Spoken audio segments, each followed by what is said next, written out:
Tabi pun dan salam kebajikan. Jumpa kembali bersama saya dalam seri menyusuri ingatan Lampung. Sahabat John, saudara-saudara semua, dimanapun Anda berada, semoga teman-teman semua dalam keadaan sehat, berkah, bahagia, selamat, serta mulia. Nah, pada kesempatan kali ini kita akan ngobrolin tentang seni kuda lumping di Tubaba atau Lampung pada umumnya. Dia akan berkaitan dengan asal-usul maupun juga sejarah transmigrasi di Lampung ini. Nah, teman-teman, kuda lumping atau jaranan adalah salah satu tarian kuda lumping. Dia menarikan kuda-kudaan, kuda yang terbuat dari bambu, dianyam dan diapit di kedua pahanya. Jadi si penari dia menari bersama kudanya. Nah, kuda tersebut akan dihias, diwarnai sedemikian rupa sehingga ia persis seperti sebuah kuda. Dan ada juga kuda yang bentuknya tokoh-tokoh dalam pewayangan. Jadi kepalanya itu kepala tokoh-tokoh dalam pewayangan.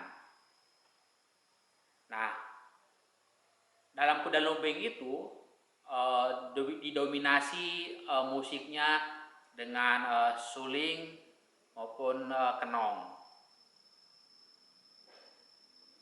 Di dalam seni kuda lumping juga kita akan seringkali melihat berbagai atraksi seperti memecahkan bata, genting, dipukul pakai besi atau pakai golok, atau juga makan beling, hingga ada juga yang kesurupan.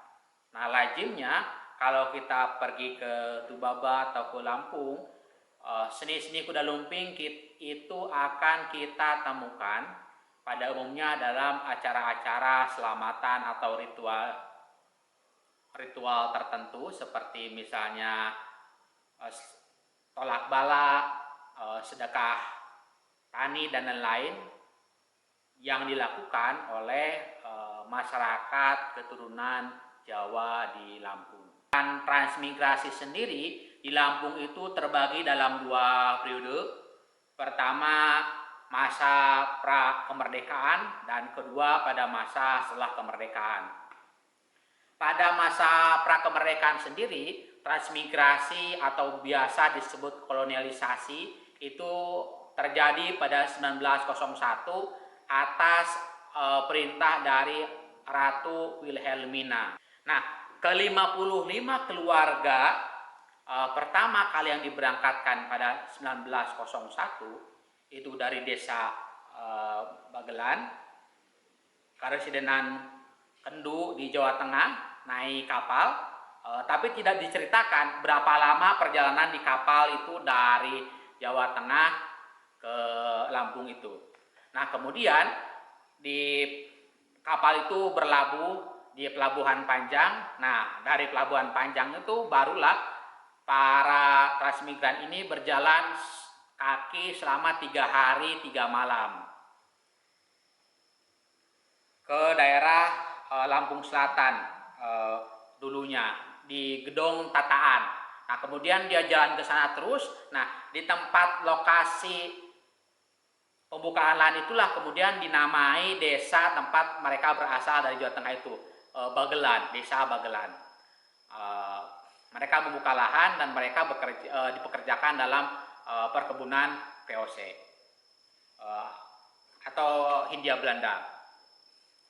Kemudian baru dilanjut lagi transmigrasi kedua pada masa kolonial itu berlangsung pada tahun 1930 dan itu sebanyak 30.000 jiwa.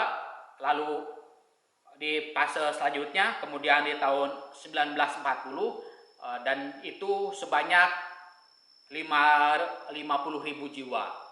Dan itu ke Lampung juga termasuk ke Tubaba ini. Jadi di tahun 1930 sebanyak 30.000 jiwa, dan di tahun 1940 yang 50.000 jiwa itu juga di Selampung itu. Tidak hanya di Bagelan tapi seluruh kawasan Lampung. Kemudian dilanjut transmigrasi itu oleh Jepang. Setelah Belanda hengkang, kemudian Jepang dilanjut pada tahun 1942 sebanyak 1 juta jiwa. Nah, pada masa Jepang juga tidak hanya jadi pekerja tapi jadi tentara Jepang dalam Perang Dunia II. Nah, setelah kemerdekaan, kemudian program transmigrasi itu juga terus dilanjut oleh Soekarno pada tanggal 12 Desember 1950-an.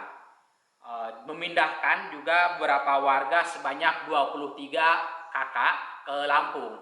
Tanggal tersebut kemudian diperingati sebagai Hari Transmigrasi Indonesia. Jadi di tanggal 23 Desember tanggal 12 Desember di Indonesia ini, sejak saat itu rutin diperingati sebagai Hari Transmigran. Nah, di Lampung juga ada juga museum transmigran. Mungkin lain waktu kita bisa berkunjung ke sana. Kemudian pada tahun 1962 ketika Gunung Merapi meletus dan Gunung Agung meletus, Soekarno juga kemudian kembali mengirimkan transmigran. Jadi warga yang terdampak letusan Gunung Berapi itu dipindahkan oleh Soekarno.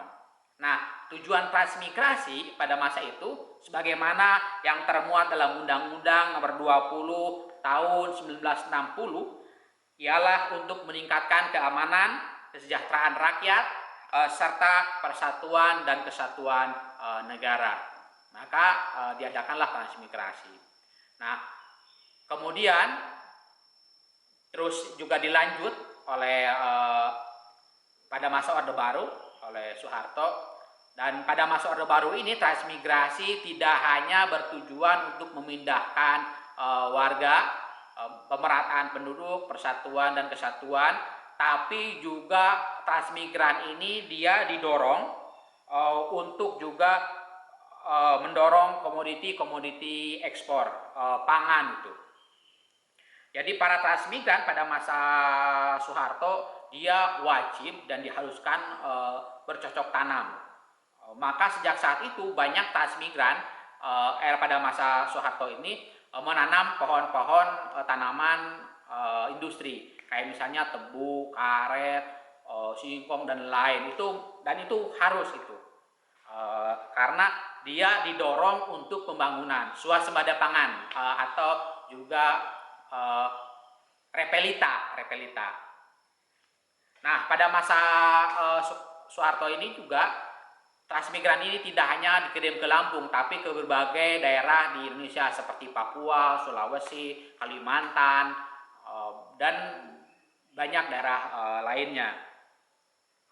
Di masa itu juga tidak hanya karet, tebu, juga sawit juga mulai banyak ditanam. Termasuk pada masa itu juga kita pernah mengenal istilah food estate, tapi itu gagal. Transmigrasi ke Lampung itu dia terus berlangsung hingga tahun 1985 termasuk ke Tubaba. Nah, tapi kemudian setelah tahun 2007 Lampung termasuk Tubaba tidak lagi menjadi tujuan transmigran, tapi pengirim transmigran. Jadi sejak tahun 2007 ini banyak juga warga-warga Lampung kemudian yang dipindah pergi ke Papua, ke Kalimantan, ke daerah-daerah lain, ke Sulawesi, tujuan dari transmigrasi. Kita ini sudah 122 tahun transmigrasi berlangsung di Tubaba dan di Lampung ini. Sepanjang usia itu, Kuda Lumping juga terus tumbuh dan bertahan hingga hari ini gitu. Dia telah mewariskan lebih dari 4 atau 5 generasi sejak 1901. Nah, seni-seni kuda lumping tersebut dapat terus bertahan melewati 100 tahun lebih hingga sekarang itu karena pada acara-acara ritual orang-orang Jawa yang sifatnya daur hidup masyarakat seperti misalnya kelahiran, kematian, selamatan, kawinan juga seringkali diadakan seni kuda lumping, jaranan itu, sehingga dia terus bertahan karena ada ritual-ritual semacam itu hingga hari ini. Di Tubaba ini ada 67 sanggar seni kuda lumping yang tersebar di 10 kecamatan dan di 79 TIU. Jadi sangat banyak sekali. Menurut Mauricio dalam bukunya Jaranan of East Java and Ancient Traditional in Modern Time, terbitan University of Hawaii tahun 2002 mengatakan bahwa seni kuda lumping atau jaranan kepang mulanya dia dimulai sebagai bentuk daripada kerja animisme yang menyalurkan roh-roh dari binatang buruan ke dalam kuda. Nah, sedangkan Raffles dalam bukunya History of Java tahun 1817 juga dia dalam bukunya tersebut sempat membicarakan seni kuda lumping. Ada beberapa pertunjukan yang menggunakan kuda imitasi dalam buku History of Java tersebut. Nah, artinya dalam tahun abad ke-18 itu seni kuda lumping itu telah banyak berkembang dan banyak dipentaskan di Jawa gitu. Menurut Raffles. Nah, sedangkan menurut sastra lisan, kuda lumping tersebut merupakan visualisasi dari kisah-kisah Dewi Sanggalangit ketika diperintahkan menikah oleh ayahnya atau Prabu Airlangga. Sanggalangit kemudian dia hanya bersedia menikah dengan calon suami yang menciptakan kesenian yang tidak ada di daerah Jawa atau yang belum ada. Nah, kemudian Prabu Airlangga mengadakan sayembara. Nah, sayembara tersebut kemudian dimenangkan oleh Prabu Kelana Senggowardono atau biasa disebut sebagai Pujangga Anom. Bukan penjaga tapi Pujangga Anom. Nah, untuk merayakan kemenangan Pujangga Anom atau pernikahan Pujangga Anom dengan Dewi Sanggalangit itu, kemudian masyarakat Kediri pada masa tersebut membuat kesenian kuda lumping atau disebut sebagai jaranan Kediren. Nah, di luar Kediri juga di Ponorogo juga seni kuda lumping itu seringkali ditampilkan berbarengan bersama reog, disebut sebagai jatilan itu. Nah, dalam Ponorogo itu kuda lumping berasal dari kisah-kisah Panji, terutama kisah mencari hilangnya Raden Putra atau Panji Inu Kertapati. Versi lainnya dari sastra lisan tersebut, seni kuda lumping tumbuh bersamaan dengan latihan prajurit berkuda Pangeran Diponegoro melawan penjajah Belanda. Jadi selama mereka latihan itu, nah di sela-selanya mereka akan bermain kuda lumping sebagai bagian dari latihan tersebut gitu. Antara bermain kuda sungguhan, latihan silat dengan main kuda lumping itu bareng gitu. Jadi dari sanalah kemudian seni kuda lumping itu tumbuh gitu dari latihan-latihan Pangeran Diponegoro. Nah, selain itu ada juga yang mengatakan bahwa seni kuda lumping itu lahir di masa Hindia Belanda, masa kolonial itu, sebagai bentuk dari perlawanan kepada kaum bangsawan, kaum borjuis pada waktu itu, termasuk Hindia Belanda, karena pada waktu itu orang miskin, rakyat jelata atau orang biasa itu dilarang naik kuda. dia hanya boleh mengangon, menggembala kuda, memelihara kuda dan merawat kuda, tapi rakyat itu tidak boleh naik kuda. Dia hanya mengembala saja, mengangon dan merawat kuda. Nah, kemudian warga melakukan protes secara simbolik dengan membuat kuda-kuda imitasi gitu.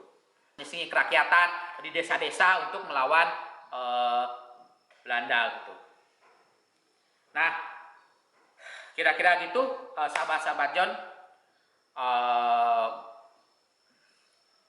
Awal mula seni kuda lumping, persebarannya, perkembangannya, sejarahnya, hingga kemudian dia ada tumbuh berkembang di Tubaba dan di Lampung pada umumnya lebih dari 122 tahun. Nah, kebetulan kemarin juga saya nonton festival kuda lumping yang dilakukan oleh Les Bumi di Tubaba, yang diikuti oleh 10 sanggar seni kuda lumping yang ada di Tubaba. Dari 10 itu mungkin tidak semua ikut, karena tadi jumlah sanggar di Tubaba ada 67. Jadi mungkin ini hanya ya 15%, 20% dari sanggar yang ada. Baiklah, mari kita tonton pertunjukan kuda lumping yang ada di Tubaba.